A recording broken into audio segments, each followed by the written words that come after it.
Welcome to my channel, or welcome back. Today I'm going to be showing you guys how I did this chrome set. They are GelX, so let's get into it. So first I'm going in and just clipping down her nails. We just removed a set that she had on, so that's why they still have like product on them and everything, but they were a little grown out, so I'm just cutting them. Please just make sure that you're asking your clients if they want their nails to be trimmed. Sometimes it's necessary that they be trimmed down. Her nails were a little long, so I just kind of evened them out so that whenever we put the new set on, you won't really be able to see the nails underneath, and also just so that they grow out a little more evenly. But now I'm taking my medium grit sanding band and I'm just going in and removing some of the product that was left and just smoothing everything out, and also removing any shine that was on her nails from where her nails were grown out. Just make sure that you're being super gentle when you're using the sanding band. You can easily overfile, so just make sure that you're not doing that, that you're using about 4 to 5 RPMs on your e-file. I'm using a Melody Susie e-file right now. If you've watched my previous videos, you know that I do have a Mani Pro. I'm Team Mani Pro because that is one of the best nail e-files that you can get, especially if you're working on clients and you're a professional nail tech. But Melody Susie, this one so far has been pretty good. It is in my Amazon storefront. I haven't so far had any issues with it. The only issue is that I have to charge it very, very frequently. It goes dead really fast. I probably charge it maybe every other day. With my Mani Pro, I was used to going like days without charging it, and it would last really, really good. And also it doesn't really tell you when it needs to be charged. You just kind of have to feel if it's dying. Like if you have it turned up, like the RPMs are pretty high and it's just not working how it normally would, then it's time to charge it, and it'll have like a little red light. But anyway, yeah, you can also remove cuticle as you're doing this. Any grow out that's on the nail bed, you can remove with your sanding band. I rarely use a cuticle pusher because I use my sanding band to do it. I just gently kind of go around the cuticle and push it back as I'm doing that, if that makes sense. So I always start at the cuticle and then I work my way down the nail. And I also use my sanding band to kind of round out the edges of the natural nail too. Just make sure that you're not using a super high speed like this right here, where I just kind of go around and I'm smoothing the edges of the natural nail just so that we get a better fit whenever I do my GelX. And now I'm taking a cuticle bit. I honestly cannot remember where I got that. I'm pretty positive I got this cuticle bit off of Amazon. I'll have to find it, but it's really nice. It's just a square diamond cuticle bit. Yeah, I'm pretty positive I got this off of Amazon. But this is one of my favorite nail bits besides the tapered one that I usually use. But it just gets in there really good and cleans out all the dead skin around the edges. And you can either do this first or the sanding band. It really is just preference. I'm used to going in with my sanding band first and then going in with a cuticle bit. But it's really nice. I love it. If I can find it, I'll have it linked on my Amazon storefront. It might already be in there, but I'll have to double check.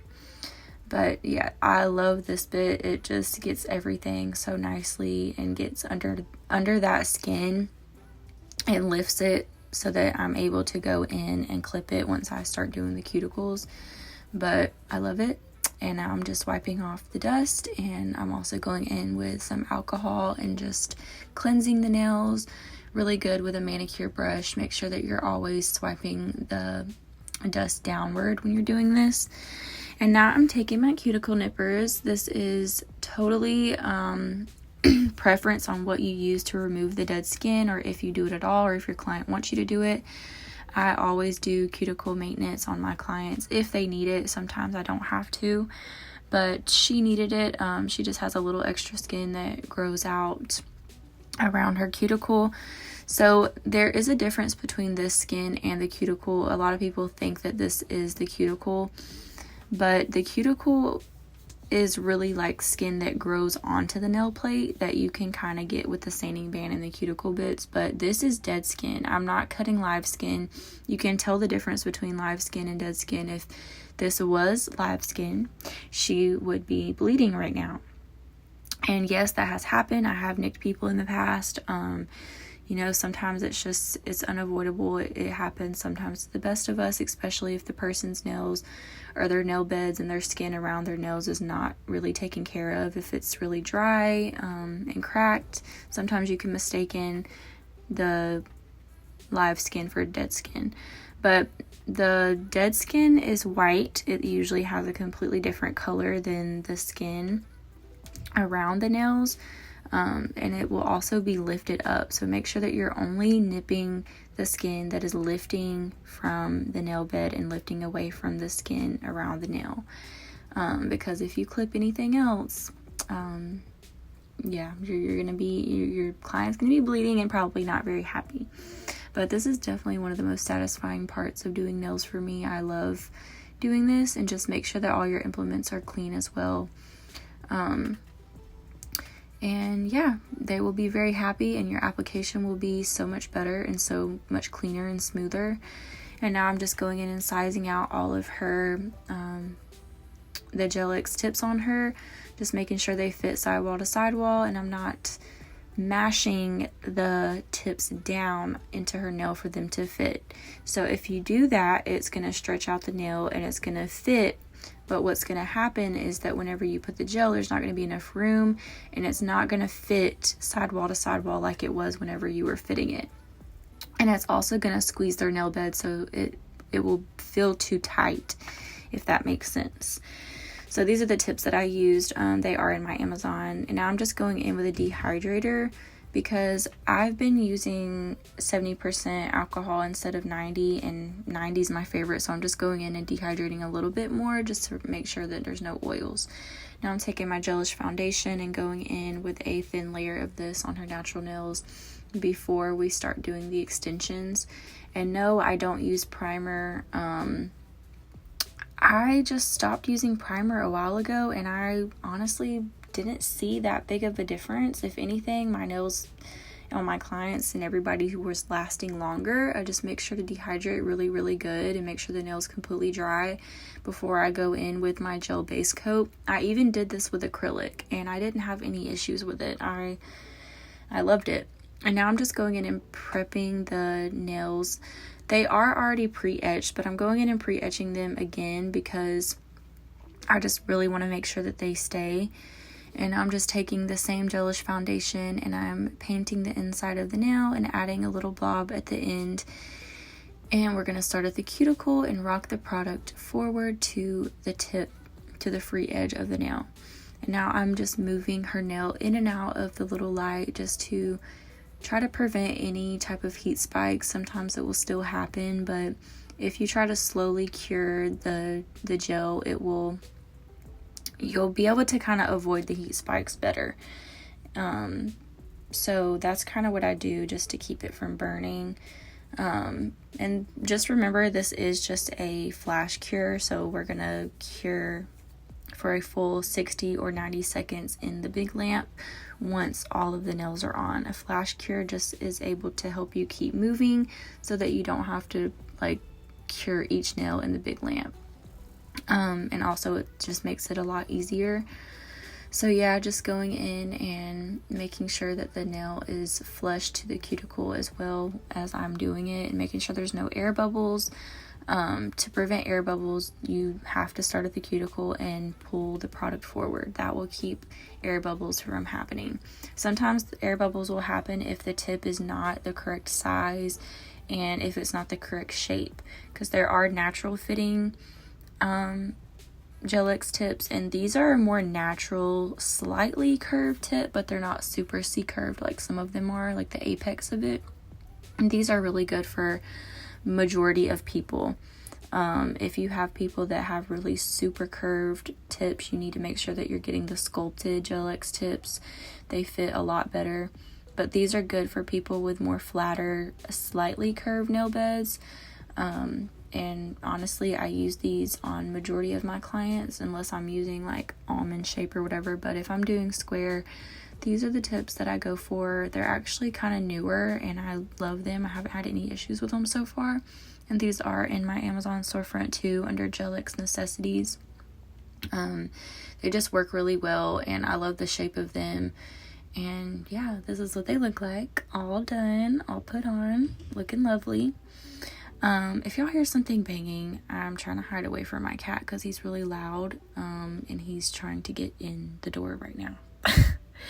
But anyway, I'm just clipping these down with my tip cutters, making sure that everything is the same size. We're doing like a medium length on her. And now I'm going in with my file. This is a 100 grit file. Honestly, you don't need one with this much of a grit. It's just these are the ones that I'm used to and the ones that my nail supply store had at the moment. I kind of want to go up on the grit, which just means that it's less coarse. So a higher like 180 or 150. A 150 is relatively what I would like to use for GelX because these tips are so soft. You don't really need a super coarse file to file them. So I'm just basically sharpening up the square shape.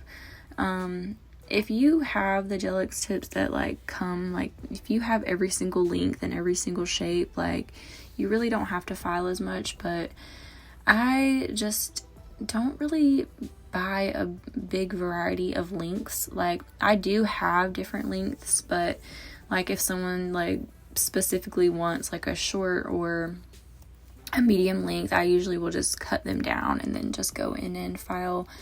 And yeah, so just make sure that when you're filing, if your client wants a very like sharp edge, you're gonna want to file down like on the tip of the nail, like hang on, like that, like that's what you need to do. You need to file down because that is going to give you the most crisp shape, and it's just going to be perfect. And just make sure that you're not filing into the edge of the nail as well. Like just make sure that you're kind of filing just the part that's the free edge. Just make sure that you're filing the free edge and you're not going into the side walls of the nail, because then it's going to leave like, it's going to kind of cut into the nail, which can cause breaking, chipping, cracking, and all of that mess that you do not want to deal with. So just make sure that you're doing that, okay? And making sure that you're not over filing the edges to where they are above the side walls of the nails. Just make sure that they're still flush and it's like a straight line from the side wall of the nail all the way down to the very tip of the nail. I'm trying to explain that as best as I possibly can. I hope that you understand. If you don't, please leave a comment or ask me any questions. I will answer them. I'm also very happy for my little community that I'm building on YouTube. I'm just so happy that you guys are here. And now I'm taking a 5-in-1 bit. This is a coarse bit, but let me tell you, it is very, very dull because I have used this bit to take down acrylic, so it is not sharp at all anymore. So if you're going to buy a 5-in-1 specifically to go in and do the cuticle of the GelX with this bit, just buy like a fine cuticle bit. That would probably be the most suitable, but the only reason I use this is because it's dull and it's definitely time to retire this bit, but I use it for this because it works perfectly. It's pretty smooth around the edges, so I haven't had any issues as far as like cutting anyone or scraping anyone. It's pretty smooth. Like I can run it across my skin and it won't cut me. If it were coarse, it would most likely cut me. So just make sure that you buy like a fine or maybe even like a medium, but I would just try to break it in a little bit first, like maybe do a couple removals with the bit and then start using it for this. But yeah, just going in and making sure that any edges that are lifting up away from the cuticle, I'm just filing those down to where you can't really tell the difference between the nail and the tip. You want it to be super seamless. And this is honestly the best bit that I've found for this. I've used a sanding band, I've tried to use cuticle bits, but what happens with the cuticle bits is they hold product and then it's really hard to clean them. It's really hard to kind of get all the product buildup off the cuticle bit, and then they don't work anymore. So this is the one that is amazing for this. So now I'm just taking a buffer and I'm removing all the shine from the tip. Please make sure that you're doing this, because if you don't, your gel polish is going to peel right off. You know, anything that's shiny and smooth, gel polish is going to peel off of it super easily. Just imagine dropping some gel on glass, and you know how you can just peel it off like super easily. That's exactly what's going to happen if you don't if you don't put texture on the nail, if you don't buff it off. Like, it's just not going to work out. Now I'm just going in and cleaning her hands with my brush again, removing all the dust. You want to make sure that you do this just before, you know, you go in with your design or anything. And I also use my dry manicure brush just to further remove any debris and dust that is on and under her nails. Make sure that you're swiping underneath too, just to kind of clean them up and make sure that there's no bits or anything that they're going to see or feel, and anything that might get stuck in your design. And now I'm just taking some base coat and I'm going underneath. This is not a necessity, but I'm doing it because I had to do her nails a little different this time, because her last two GelX sets didn't last how I wanted them to. They were kind of lifting, so I'm just going in and just making sure that all the edges are sealed, that there's not going to be any lifting or breaking with this set. So this is just an extra precaution step that I'm taking, really. So I'm doing the base coat, and then I also go underneath with a top coat as well. I didn't show that part, but I do that, because if you don't, the base coat will be sticky underneath and it's going to collect lint and dust and all that. So make sure you're putting on a non-wipe top coat after the base coat underneath the tip. And this is just a regular base coat I'm going in with on top of the nail before I go in with my gel polish. I recommend doing this step because it just makes everything a little bit more smoother, and it makes the gel polish go on really well, and it also increases kind of the opacity of the gel polish. It just kind of makes everything glide on a lot better. So I recommend doing this step, but I recommend using a thinner base coat when you're doing this. Don't use a super thick one, because it's going to make the nails look really bulky. So just make sure that the base coat you're using is really thin. And now this is my D&D Utah Valley, I believe, number 167 gel polish. This is my absolute favorite nude gel polish. This is the one I always reach for if I'm going in with a nude base on a client. It is super universal. It looks so good on every skin tone. I'm telling you, from porcelain to the darkest skin tone, this nude looks amazing on everyone, and I've used it on every skin tone possible, I'm pretty sure. And it always looks amazing and just matches the cuticle, the nail bed so perfectly. And it honestly looks like almost like a cover acrylic color. Like, I love it. It just is perfect. It's not super sheer, and it's not super opaque. It's just like that perfect, I don't know. I just can't. Get it if you can find it. I get it at my nail supply store. You can order it on their website too, on D&D. D&D DC gel polishes. This is Utah Valley. It's amazing. Okay, like, it's just, look at it. It's perfect. I use it on myself. I use it on anyone who has like a mixed skin tone, dark skin tone. I'm telling you, it's the most universal nude that I have found.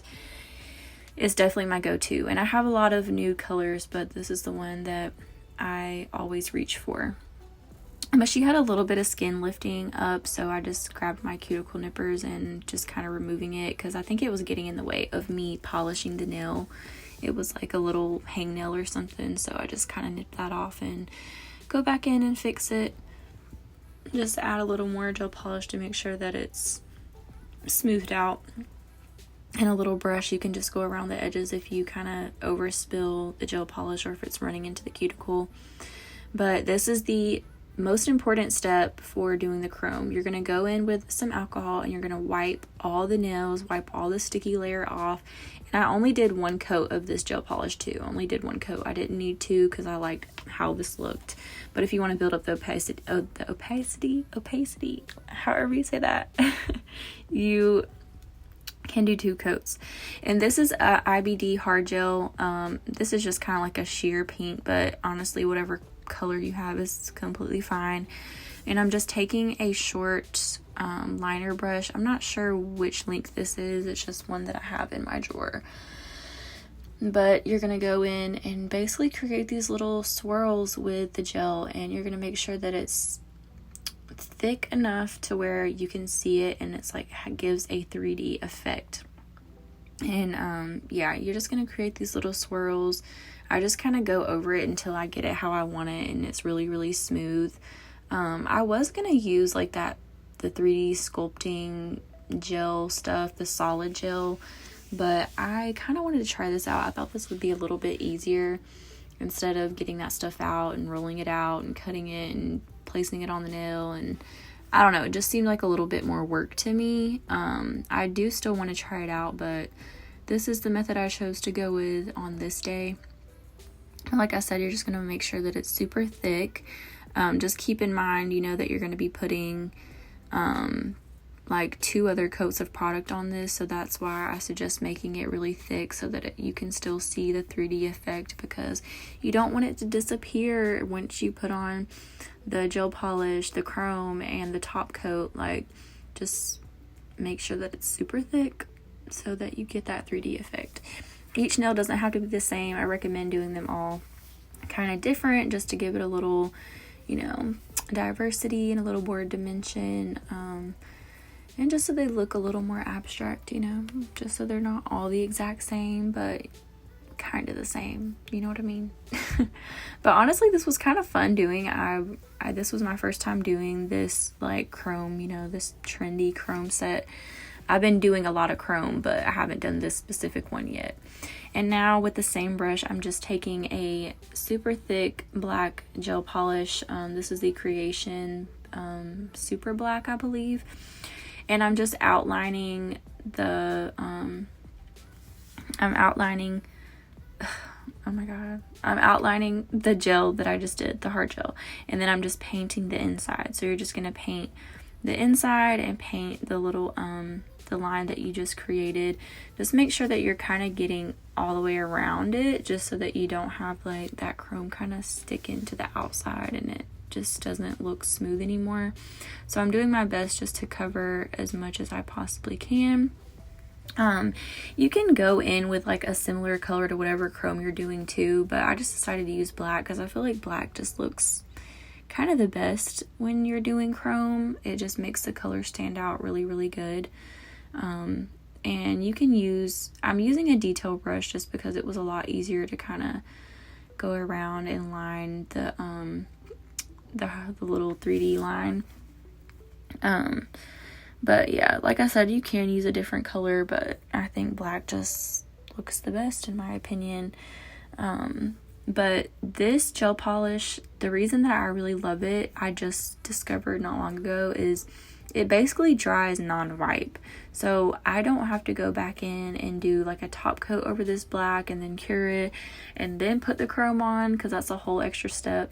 So if you can find this black gel polish or a black gel polish that is non-wipe, meaning that there's no sticky layer on top, because if there's a sticky layer and you go in with the chrome, it's going to give you this really like almost like a matte look or like a metallic look and more glittery than chrome, because chrome is more so like a mirror effect type of deal. So this gel polish is perfect because I don't have to do all those extra steps. I can just put the chrome on and it looks amazing without having to do all those extra steps, because if you're a nail tech, you know chrome is one of those things that is such a learning curve. Like, there's so many different ways and techniques and on how to do it.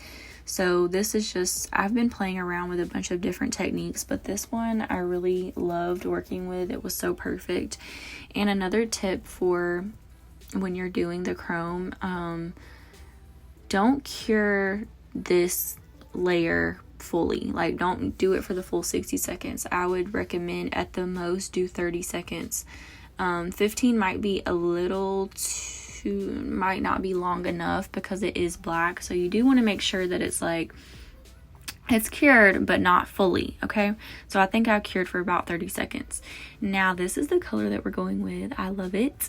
And I'm just using a little makeup brush sponge and just rubbing it in. And I am like using a lot of pressure to kind of scrub this in because you're basically going to burnish it into the black. So, and look at it, it's perfect. It gives a perfect chrome mirror effect. And I did not put top coat over this gel polish. It's just the black. And the reason that you need to wipe that nude with alcohol before is because if you don't, it's going to stick to the nude and you're going to completely ruin this look, or you're going to have to go in with acetone and alcohol and clean it up, which is not fun. It's just more work and more time.